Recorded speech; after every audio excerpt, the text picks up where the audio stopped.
Assalamualaikum warahmatullahi wabarakatuh. Saya di Aprilia dari kelas 10 TKPB. Saya di sini ingin menjelaskan tentang perjuangan bangsa Indonesia dalam mempertahankan kemerdekaan dari ancaman sekutu dan Belanda.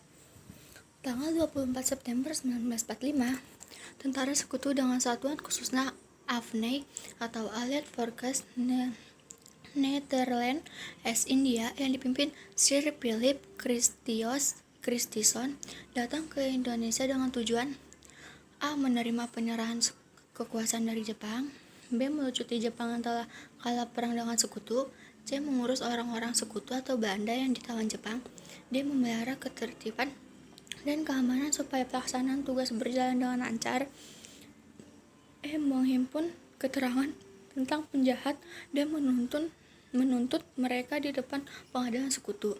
Pemerintah Indonesia semula bermaksud membantu tugas tentara sekutu. Namun, setelah tahu diboncengin Nica atau Netherlands Indies Civil Administration menjadi cemas. Nica di bawah pimpinan Van der Plas dan Van Mook bermaksud menegakkan kembali pemerintahan Hindia Belanda di Indonesia. Upaya keperlawanan bangsa Indonesia secara fisik dan diplomasi dalam mempertahankan kemerdekaan. 1. Perjuangan fisik. A. Pertempuran Surabaya 10 November 1945. Pertempuran di Surabaya tidak lepas kaitannya dengan peristiwa yang mendahuluinya, yaitu usaha perebutan kekuasaan dan senjata dari tangan Jepang yang dimulai sejak 2 September 1945. Pada tanggal 25 Oktober 1945, Brigade 49 di bawah pimpinan Brigadier Jenderal A.W.S. Malabi. Pertemuan itu menghasilkan kesepakatan antara lain. 1. Inggris berjanji bahwa di antara kedua belah pihak untuk menjamin keamanan dan ketentraman. 2. Disetujui kerjasama antara kedua belah pihak untuk menjamin keamanan dan ketentraman. 3. Akan segera dibentuk kontak biro agar kerjasama dapat terlaksana sebaik-baiknya. 4. Inggris hanya akan melucuti senjata Jepang saja. Oleh karena itu, pihak RI memperkenankan tentara Inggris masuk kota dengan syarat hanya objek-objek yang sesuai dengan tugasnya yang boleh diduduki, tetapi pihak Inggris mengingkari janjinya. B.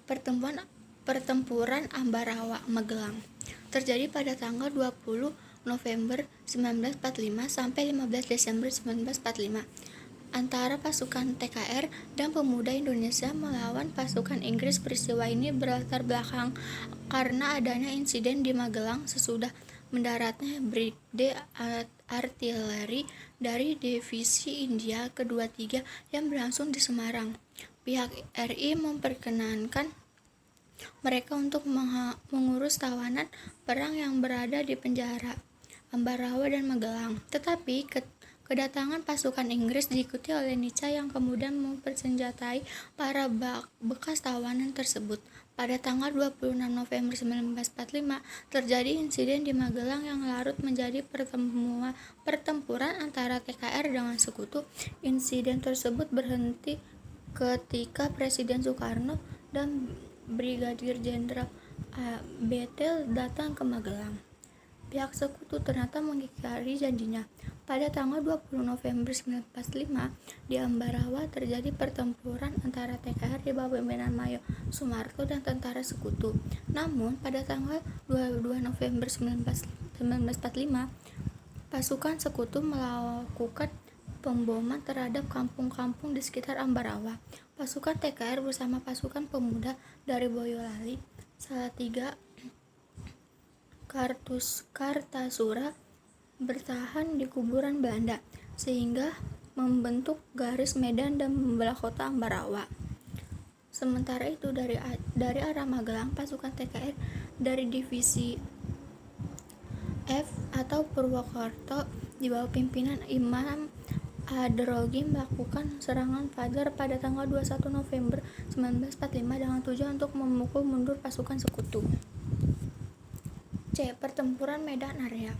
Pada tanggal 9 November 1945, pasukan sekutu di bawah pimpinan Brigadir Jenderal TED Kelly mendarat di Sumatera Utara. Pendaratan tersebut diikuti oleh pasukan Nica yang dipersiapkan untuk mengambil alih pemerintahan.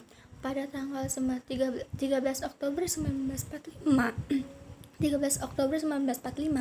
di Jalan Bali, Medan, yang berawal dari ulah seorang penghuni hotel yang merampas dan menginjak-injak lencana Merah Putih. Akibatnya hotel tersebut diserang dan dirusak oleh kalangan pemuda.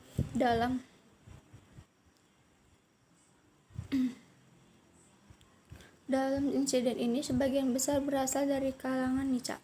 Sementara itu, tanggal 10 Oktober 1945, terbentuknya TKR Sumatera Timur yang dipimpin oleh Ahmad Tahir. Selain TKR, terbentuk pula badan-badan perjuangan setelah keluarnya maklumat pemerintah tentang terbentuknya partai-partai politik. Di Sumatera terbentuk laskar-laskar partai. PNI memiliki Napindo, PKI mempunyai Barisan Merah, Masyumi memiliki Hizbullah, dan Parkindo membentuk Pemuda Parkindo. Tanggal 1 Desember 1945, pihak sekutu memasang papan-papan yang bertuliskan Fixed Boundaries Medan Area di pinggiran-pinggiran kota Medan. Sejak saat itu, Medan Area menjadi terkenal. Pada tanggal 10 Desember 1945, pasukan Inggris dan Nica berusaha menghancurkan konsentrasi TKR di Trepes. Pertempuran Bandung Lautan Api. Sekutu Inggris memasuki kota Bandung sejak pertengahan bulan Oktober 1945. November 1945, Nica semakin merajalela di Bandung. Jebolnya bendungan Sungai Cikapundung pada malam hari tanggal 25 November 1945 di tengah-tengah situasi panas akibat akan dibelahnya Bandung menjadi dua, yaitu pasukan sekutu daerah Bandung Utara dan bagian selatan daerah RI, menimbulkan bencana banjir besar dalam kota. Sesuai garis politik diplomasi, pihak RI mengosongkan Bandung Utara, tetapi akibat sekutu menuntut pengosongan sejauh 11 km dari Bandung Selatan, meletus pertempuran dan aksi bumi hangus di segenap penjuru kota. Tanggal 23 dan 24 Maret 1946, penduduk meninggalkan Bandung yang telah menjadi lautan api. Peristiwa ini diabadikan dengan lagu Halo Halo Bandung. Tokoh pertempuran Bandung ini antara lain Aruji Kartawinata, Pemuda Sutoko, Nawawi Alip, Kolonel Hidayat, Oto Iskandar Dinata, Kolonel A.H. Nasution atau Panglima Divisi 3 Jawa Barat. Pertempuran 5 hari di Semarang. Tanggal 15 Oktober 1945, antara pasukan TKR dengan pasukan Jepang atau pimpinan Mayor Kido terjadi. Pertempuran ini diawali oleh Jepang meracuni sumber air minum di daerah Candi Semarang. Ketika Dr. Karyadi, kepala laboratorium Rumah Sakit Semarang, akan memeriksa sumber air, ternyata dihalangi Jepang dan ditembak mati. 5. Pertempuran di Sumatera. Disebabkan kebencian masyarakat atas kedatangan sekutu dengan Nica, di Aceh rakyat bersama TKR di bawah pimpinan Tukunyak Arif mengadakan perlawanan. Pertempuran juga terjadi di Padang dan Bukit Tinggi. Perang Puputan Bali dipimpin I Gusti Ngurah Rai dengan pasukannya Ciung Wanara dimulai bulan April 1946 Denpasar. Akibat keterbatasan senjata, mereka terdesak dan bertahan di Desa Marga. Di daerah ini Ngurah Rai mengadakan perang habis-habisan atau Puputan. Perang ini disebut Pertempuran Margarana atau 18 November 1946. Pertempuran Merah Putih Manado. Terjadi tanggal 14 Februari 1946 di Manado. Pemuda ini di laskar rakyat dari Barisan Pejuang melakukan perebutan kekuasaan pemerintahan Belanda di Manado, Tomohon dan Minahasa. 16 Februari 1946, pemuda laskar dan pejuang mengeluarkan selebaran bahwa Manado sudah berada di bawah kekuasaan RI, lalu mengibarkan bendera merah putih selama 1 bulan. Peristiwa ini disebut peristiwa merah putih. Pertempuran Sulawesi Selatan dipimpin Walter Monginsidi dan Nona Emi Soelan. 2. Perjuangan diplomasi. Setiap kali menderita kekalahan, Legend Christison, pemimpin sekutu, berusaha mempertemukan pemimpin Indonesia dan Belanda lewat meja perundingan. Beberapa perundingan yang terjadi di antara lain: A. Perundingan RI Belanda di Jakarta. Dilaksanakan 10 Februari sampai 12 Maret 1946 di Jakarta. Indonesia diwakili oleh Perdana Menteri Sultan Syahrir serta Belanda diwakili oleh Clark Kerr dan Lord Killer. Perundingan ini disetujui kesepakatan sebagai berikut. 1. Belanda mengakui kedaulatan RI secara de facto atas Jawa dan Sumatera. 2. Belanda dan RI bekerjasama membentuk RIS. 3. RIS dan Nederland Suriname menjadi peserta dalam Ikatan Negara Belanda. B. Perundingan di Hugi-Veluwe dilaksanakan 14 sampai 25 April 1945 di Hugi-Veluwe, negeri Belanda. Pihak RI diwakili oleh Mr. Suwandi, Dr.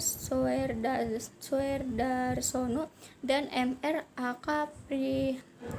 Pringgodigdo. Pihak Belanda diwakili oleh H.J. van Mook, Prof. Logeman, Dr. Van Rooyen, Van Asbeck, Sultan Hamid II, dan Sergio Santoso. Penengahannya sekutu diwakili oleh Clark Kerr. Belanda dalam pertemuan ini menolak isi perundingan yang telah dicapai Syahrir, Van Mook, Clark Kerr di Jakarta. C. Perundingan Malino 15 Juli 1946. Perundingan ini membahas tentang rencana pembentukan negara bagian di wilayah Indonesia yang merupakan negara berbentuk federasi. D. Perundingan Gencatan Senjata RI Sekutu. Perundingan ini dilaksanakan pada 20 sampai 30 September 1946 di Jakarta. Indonesia diwakili oleh Jenderal Mayor Soedibyo. Indonesia mengajukan 5 usulan kepada Sekutu Lord Killer yang berisi: 1. Diadakan gencatan senjata secara total, baik darat, laut maupun udara.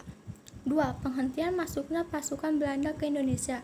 3. Adanya jaminan bahwa Sekutu tidak akan menyerahkan senjata rampasan dari Jepang kepada Belanda. 4. Adanya kebebasan memakai jalan raya bagi warga Indonesia. 5. Pemulangan orang Jepang, baik militer maupun sipil. Usulan ini ditolak Sekutu sehingga perundingan ini tidak mencapai hasil. E. Perundingan Linggarjati. Perundingan ini dilaksanakan di Linggarjati, sebelah selatan Cirebon, Jawa Barat. Indonesia diwakili oleh Perdana Menteri Sultan Syahrir dan Belanda diwakili oleh Van Mook. Hasil perundingan ini ditandatangani tanggal 25 Maret 1947 yang berisi: 1. Belanda mengakui kedaulatan RI secara de facto atas Jawa, Sumatera, dan Madura. Belanda harus meninggalkan daerah de facto paling lambat tanggal 1 Januari 1949. 2. RI dan Belanda bekerja sama dalam membentuk RIS di antara salah satu bagiannya. 3. RIS dan Belanda bersatu menjadi Uni Indonesia Belanda dengan Ratu Belanda sebagai kepalanya. Sekian dari saya, Dia Aprilia. Terima kasih.